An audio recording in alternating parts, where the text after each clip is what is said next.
وَإِذَا قِيلَ لَهُمْ لَا تُفْسِدُوا فِي الْأَرْضِ قَالُوا إِنَّمَا نَحْنُ مُصْلِحُونَ، جب کبھی ان سے کہا گیا کہ زمین میں فساد برپا نہ کرو تو انہوں نے یہی کہا کہ ہم تو اصلاح کرنے والے ہیں۔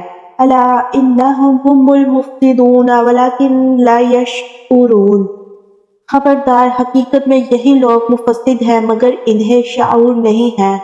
وَإِذَا، اور جب قِيلَ لَهُمْ آمِنُوا كَمَا آمَنَ النَّاسُ قَالُوا أَنُؤْمِنُ كَمَا آمَنَ السُّفَهَاءُ أَلَا إِنَّهُمْ هُمُ السُّفَهَاءُ وَلَكِنْ لَا يَعْلَمُونَ، ان سے کہا گیا کہ جس طرح دوسرے لوگ ایمان لائے ہیں اسی طرح تم بھی ایمان لاؤ، تو انہوں نے یہی جواب دیا، کیا ہم بے وقوفوں کی طرح ایمان لائے؟ خبردار حقیقت میں تو یہ خود بے وقوف ہیں مگر جانتے نہیں ہیں۔ یعنی جس طرح تمہاری قوم کے دوسرے لوگ سچائی اور خلوص کے ساتھ مسلمان ہوئے ہیں، اسی طرح تم بھی اگر اسلام قبول کرتے ہو تو ایمانداری کے ساتھ سچے دل سے قبول کرو۔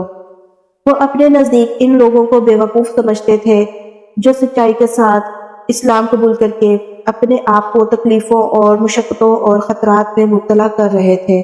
ان کی رائے میں یہ سراسر احمقانہ فعل تھا کہ محض حق اور راستے کی خاطر تمام ملک کی دشمنی مول لے لی جائے۔ ان کے خیال میں عقل مندی یہ تھی کہ آدمی حق اور باطل کی بحث میں نہ پڑے بلکہ ہر معاملے میں صرف اپنے مفاد کو دیکھے۔